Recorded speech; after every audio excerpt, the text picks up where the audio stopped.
حرمت کے اوپر جو آیات ہیں قرآن حکیم میں سخت ترین آیات وہ آج کے درس میں ہیں، کیونکہ سودی ذہنیت یہ ہے کہ مال جوڑنے کے بعد اس مال کو مزید مال کمانے کا ذریعہ بنائے، اور اللہ تعالیٰ کی ریکوائرمنٹ اپنے بندے سے یہ ہے کہ مال جوڑو گے تو اس کی زکات دو، ایٹ لیسٹ 40واں حصہ جسے 2.5% کہتے ہیں سالانہ آپ نے نکالا۔ تو اللہ تعالیٰ کی اپنے بندوں سے ریکوائرمنٹ یہ ہے کہ مال جوڑنا ہے تو اللہ کی راہ میں اتنا خرچ کرنا ہی کرنا ہے، اور سودی ذہنیت یہ ہے کہ مال جوڑنا ہے تو اس مال کو جوڑنے کے بعد مزید مال بنانے کا ذریعہ بنانا ہے، لوگوں کو سود کے اوپر قرضہ دے کے ان کا استحصال کرنا۔ یہ دو الگ اپروچز ہیں۔ اللہ تعالیٰ انسان کو مال کے ذریعے مال کمانے سے روکتا نہیں ہے، تجارت انبیاء کرام علیہ السلام کا طریقہ رہا ہے، لیکن ساتھ ہی ساتھ اللہ کی راہ میں خرچ کرنے کا بھی حکم دیتا ہے۔ تجارت میں اللہ کی طرف سے برکت ہے، اس حوالے سے اس آیت میں بھی اشارت بات آ جائے گی، کیونکہ اللہ تعالیٰ چاہتا ہے کہ مال جوڑنے کی بجائے رننگ میں آئے تاکہ باقی لوگوں کو اس مال کا نفع ہو۔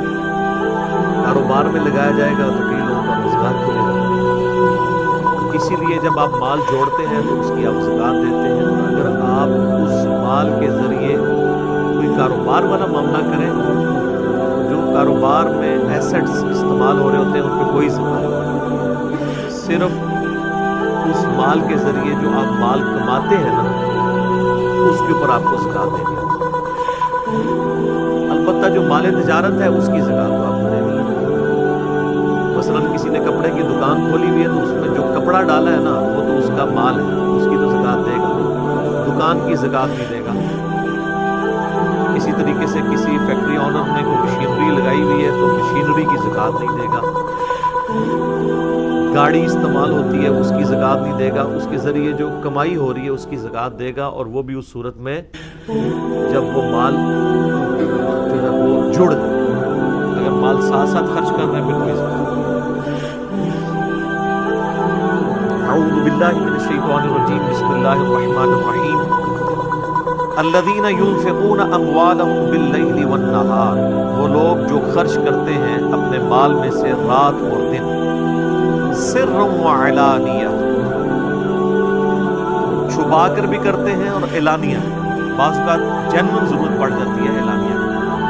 اس حوالے سے پچھلی دفعہ ہم ڈسکشن کر چکے ہیں، آج اس ڈیٹیل میں نہیں جائیں گے۔ فَلَهُمْ أَجْرُهُمْ عِنْدَ رَبِّهِمْ، ایسے لوگوں کا اجر ہے اپنے رب کے حضور۔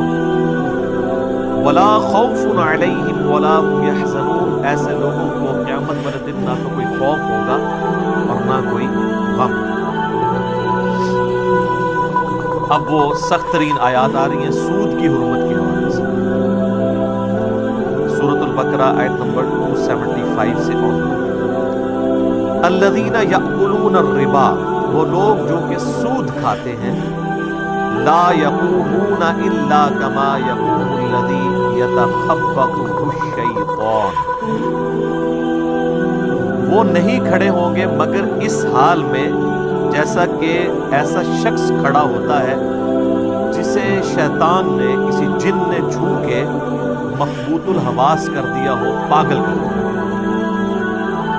یہ اسپیسیفکلی قیامت کا ذکر ہے کہ قیامت والے دن اس حال میں وہ اٹھایا جائے گا۔ ویسے آپ اس کا عملی مظاہرہ جو ہے وہ اسٹاک ایکسچینج میں دیکھ سکتے ہیں، وہ آلموسٹ جس طریقے سے ایک دوسرے سے بات کر رہے ہوتے ہیں نا، تو وہ یہی لگ رہا ہوتا ہے کہ ان کو شیطان نے مس کر کے جو ہے نا مخلوق الحواس کیا ہوا۔ قیامت والے دن تو جو ہونا ہے وہ ہونا ہے۔ اسٹاک ایکسچینج کی کمائی مطلقاً حرام نہیں ہے، اس میں جو حلال کے کاروبار کی ایسٹس ہیں وہ صحیح ہے، لیکن جو حرام کا پورشن ہے وہ حرام ہے، یعنی ایسے کاروبار میں مال کمانا جو فی نفسی غلط تھا تو غلط ہے۔ اللہ تعالیٰ ہمارا جو دنیا میں سود کھانے والا آدمی ہے وہ قیامت والے دن اللہ کے حضور اس حال میں کھڑا کیا جائے گا جس طرح کے شیطان نے اسے مخبوط الحواس کر دیا ہو، من المس، چھو کر۔ ذالک بأنہم، یہ اس لیے ہے کہ یہ لوگ کہتے ہیں قالوا انما البیع مثل الربا، کہ تجارت بھی تو سود کی مانند ہے. وَأَحَلَّ اللَّهُ الْبَيْعَ وَحَرَّمَ الرِّبَا، جبکہ اللہ تعالیٰ نے تجارت کو حلال کیا ہے اور سود کو حرام کیا. دیکھیں یہ بڑی امپورٹنٹ بات ہے. جو سود کھانے والے ہیں وہ کہتے ہیں کہ تجارت بھی تو سود والا ہی معاملہ ہے. سود ویسے کوئی لفظ برا نہیں ہے، ہم اردو میں اس لفظ کو استعمال کرتے ہیں، فارسی زبان کا لفظ ہے سود مند. کہتے نہیں کہ یہ چیز بڑی سود مند ہے، فائدے والی. ایکچولی جو اس میں ایز اے ٹرم ورڈ ہے وہ ہے ربا یا انٹرسٹ انگلش کے، کیونکہ اردو میں اب یہ سود بھی چل رہا ہے. تو جو سودی لوگ ہیں وہ کہتے ہیں کہ جی کاروبار اور سود یہ دونوں ایک طرح کے ہیں. پھر کیا وجہ ہے کہ سود جو ہے وہ حرام ہے اور کاروبار حلال ہے؟ تو اللہ تعالیٰ نے اس کے اوپر ورڈکٹ دی ہے کہ اس کی وجہ یہ ہے کہ وَأَحَلَّ اللَّهُ الْبَيْعَ وَحَرَّمَ الرِّبَا، اللہ نے تجارت کو حلال کر دیا ہے اور سود کو حرام کر دیا ہے. یہ ہے اس کی اصل وجہ. اور سورۃ الانبیاء میں ہے لا یسأل عما یفعل وہم یسألون، اللہ کو کوئی نہیں پوچھ سکتا جو اس نے کیا، اور اللہ ہر ایک کو پوچھ سکتا ہے کہ اس نے یہ کیوں کیا. یہ تو ہے اصولی بات. باقی اگر آپ اس کی تفسیر کے اندر جائیں تو آپ کو ٹیکنیکل ریزنز بھی سامنے آ جائیں گے کہ سود اور کاروبار میں زمین آسمان کا فرق. سود پیسے کے بدلے پیسہ، منی اگینسٹ منی، جبکہ کاروبار منی اگینسٹ گڈز، چیزوں کے بدلے مال. میں 10 لاکھ روپیہ آپ کو دوں، اس کے بدلے 10,000 روپے مہینے میں آپ سے میں اس پیسے کا کرایہ وصول کروں تو یہ حرام ہے. لیکن اگر میں 10 لاکھ روپے کی گاڑی آپ کو دوں اور اس کے اگینسٹ اس گاڑی کا 10,000 روپے مہینہ کرایہ لوں تو یہ حلال ہے. میں 30 لاکھ روپے آپ کو دوں، اس کے بدلے میں 30,000 روپیہ آپ سے اس مال کا کرایہ وصول کروں تو یہ حرام ہے. میں 30 لاکھ کا مکان آپ کو کرائے پہ دوں اور اس میں رہنے کا آپ سے کرایہ 30,000 روپے وصول کروں تو یہ حلال ہے. یعنی جب جب گڈز انوالو ہو جائیں گی، جب کوئی چیز ٹینجیبل فارم میں فزیکلی کوئی چیز انوالو ہو جائے گی تو پھر وہ پیسے کے بدلے پیسہ نہیں ہوگا بلکہ اشیاء کے بدلے پیسہ ہوگا اور وہ کاروبار ہوگا وہ حلال ہوگا. اس کی ریزن یہ ہے کہ جب آپ کاروبار کر رہے ہوتے ہیں تو کئی لوگوں کا رزق اس کے ساتھ کھل جاتا ہے.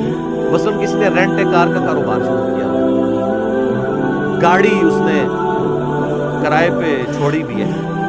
اب وہ گاڑی 50 لاکھ روپے کی بھی ہو نا، اس کے اوپر زیرو زکات ہے. وہ گاڑی جب روڈ پہ چلے گی، اس گاڑی کا کرایہ جو ہے نا مالک وصول کرے گا، اور وہ کرایہ اگر وہ کھا کے استعمال کر لیتا ہے تو اس کرایے پہ بھی کوئی زکات نہیں. ہاں اگر وہ کرایہ جوڑتا رہتا ہے اور سال میں 7.5 تولے سونے کے برابر اس کی مالیت ہو جاتی ہے تو زکات دے گا. ورنہ 50 لاکھ کی گاڑی کے اوپر نہ گاڑی کے اوپر زکات ہے اور نہ اس کی کمائی کے اوپر. اگر وہ کمائی جڑ نہیں رہی آپ ساتھ ساتھ کھا رہے ہیں. جیسے میں اکثر بتاتا ہوں کہ اسلام آباد میں کروڑ پتی غریب لوگ ہیں. F7 میں کروڑوں روپے کی ان کی کوٹھی ہے، زکات کوئی نہیں ہے. ایک پورشن میں خود رہتے ہیں، دوسرا پورشن کرائے پہ دیا ہوا ہے. 70,000 80,000 بعض اوقات لاکھ 1.5 لاکھ 3 لاکھ 4 لاکھ روپیہ بھی کرایہ مانگتے ہیں. وہ کرایہ اس سے وصول کرتے ہیں اور وہ مہینے کا اپنا خرچہ چلاتے ہیں. At the end of the day ان کی کروڑوں روپے کی کوٹھی کے اوپر زیرو زکات ہے، کیونکہ انہوں نے اپنا مال رننگ میں لائے ہوئے ہیں. جو اوپر کرایہ دار رہ رہے ہیں ان کو اس سے نفع پہنچا. پھر اس گھر کے ساتھ وابستہ جتنی بھی چیزیں، کوڑا کرکٹ اٹھانے کے لیے کوئی مزدور آتا ہے، اس کی روزی اس کے ساتھ جڑی.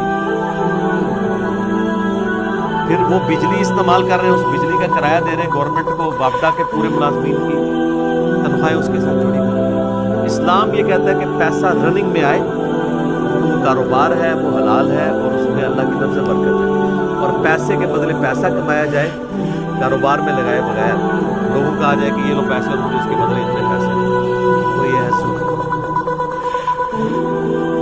اور یہ بھی یاد رکھیے گا کہ پروفٹ کی پرسنٹیج تو آپ فکس کر سکتے ہیں لیکن پروفٹ کو آپ فکس نہیں کر سکتے۔ مثلا میں نے اگر کسی کے کاروبار میں 10 لاکھ روپے لگائے کاروبار میں ایز اے سلیپنگ پارٹنر، جسے مداربہ بھی یہ کہتے ہیں کہ محنت تیری ہوگی مال میرا ہوگا، اور میں اس کے ساتھ یہ طے کروں گا کہ مجھے آپ نے کمائی کا سپوز 50% دینا، وہ اب میری مرضی ہے، جس طرح ہم کنسنسس کے ساتھ 30% لے سکتے ہیں، 70% وہ لے 30% آپ، آسان سمجھانے کے لیے 50% وہ لیتا ہے، 50% تو جو پروفٹ ہے اس کی پرسنٹیج فکس ہوگی، کیا 50%۔ مراد یہ کہ اگر وہ 10 لاکھ سے 10,000 روپیہ کمائے گا تو 5,000 آپ کو دے گا اور 5,000 خود۔ لیکن اگر اگلے مہینے وہ 5,000 کمائے گا تو اب آپ کو 5,000 2,500 اب آپ اس کو نہیں کہہ سکتے کہ پچھلے مہینے تو نے مجھے دیا تھا 5,000 روپیہ، تو فکس کر میرے ساتھ کہ مجھے ہر مہینے تو 5,000 ہی دے گا یا 10,000 ہی دے گا، تو یہ سود ہوگا۔ کرایہ آپ فکس کر سکتے ہیں کیونکہ اس میں گڈز انوالو ہو جاتی ہے کہ آپ نے کسی کو چنگچی لے دی اور اسے کہا کہ روزانہ کا 300 کرایہ مجھے دے، تو اب یہ چیز کا کرایہ ہے، یہ بالکل جائز ہے۔ لیکن اگر آپ کسی کاروبار میں انویسٹمنٹ کرتے ہیں پھر آپ اس سے فکس منی نہیں لیں گے بلکہ پرسنٹیج لیں گے اس کی کمائی، اور اس میں یہ کہ اگر وہ اگلی دفعہ 20,000 کماتا ہے تو پھر آپ کو 10,000 دیں گے، اگر 40,000 کماتا ہے تو 20,000 دیں گے، 1 لاکھ کماتا ہے تو 50,000 دیں گے۔ اور ایک اور بات، اگر وہ کچھ بھی نہیں کماتا کچھ بھی نہیں دے گا، اور اس سے اگلی بات کہ اگر اس کو نقصان ہو جاتا ہے تو نقصان بھی وہ برداشت نہیں کرے گا، نقصان اس نے برداشت کرنا ہوگا جس نے پیسے لگائے۔ اسلام میں ہے کہ جس کا مال لگا ہوا ہے نا، نقصان اس نے برداشت کرنا ہے۔ کیوں؟ لاجیکل، محنت کرنے والے تو محنت کی، نقصان ہو گیا، نقصان ہونے سے محنت والے کی محنت ضائع ہوئی، اور مال والے کا کیا ضائع ہوگا؟ مال۔ یہ تو نہیں کہ اس بیچارے کی محنت بھی گئی، اس کے بعد پیسے بھی نہیں تھے اور وہ پیسہ بھی برداشت کرے۔ کسی نے زمین میں کھیتی باڑی کی کسی دوسرے کی زمین پہ، فصل خراب ہو گئی تو کھیتی باڑی کرنے والے کسان کی محنت کا نقصان ہوا اور اس کی جو ہے وہ انویسٹمنٹ کا نقصان۔ اب وہ یہ نہیں کہے گا کہ جی اس سے تو لاکھ کی کمائی ہونی تھی تو نقصان ہو گیا، آدھا تو برداشت کر آدھا میں، نہیں، پورے کا پورا وہی برداشت کرے گا، اس کا مال ضائع ہوگا اور کسان کی محنت ضائع ہوگی، ورنہ تو ظلم ہو جائے گا۔ تو یہ اس اعتبار سے یاد رکھنا ہے۔ اور دوسرا یہ بھی یاد رکھیں، بعض لوگ یہ کہتے ہیں کہ جی بینک والا سود تو حلال ہے، کیونکہ اگلے زمانوں میں سود یہ ہوتا تھا کہ امیر لوگ غریبوں کا استحصال کرتے تھے اور ان سے وہ مال لے کر اس کے عوض ان کو، یعنی غریب سے غریب تر ہوتا تھا، امیر سے امیر تر ہوتا تھا۔ آج کل تو بالکل الٹا سسٹم ہے، بینک خود کہتا ہے کہ آپ ہمارے پاس پیسے رکھوائیں، ہم آپ کو اتنا سود دیں گے، تو بینک میں تو کوئی ظلم نہیں ہو رہا، بینک تو خود آپ کو آفر دے رہے ہیں، لہٰذا یہ بولا سود نہیں ہے۔ تو یاد رکھیں کہ سود فی نفسہ ہی حرام ہے۔ یہ تو اسی طریقے سے ہے کہ کوئی شخص یہ کہے کہ اگر مرد و عورت اپنی مرضی سے بدکاری کر لیں تو ان پہ کوئی سزا نہیں ہوگی، کسی عورت پہ ظلم تو نہیں ہوا، مرضی سے ہوا ہے۔ چونکہ زنا فی نفسہ ہی اللہ نے حرام کیا، لہٰذا بالرضا بھی حرام ہوگا اور بالجبر بھی حرام ہوگا۔ سود خواہ استحصال کے طور پہ کیا جائے کسی کا تب بھی حرام ہے، اور خواہ دونوں کی مرضی سے ہو تب بھی حرام ہے۔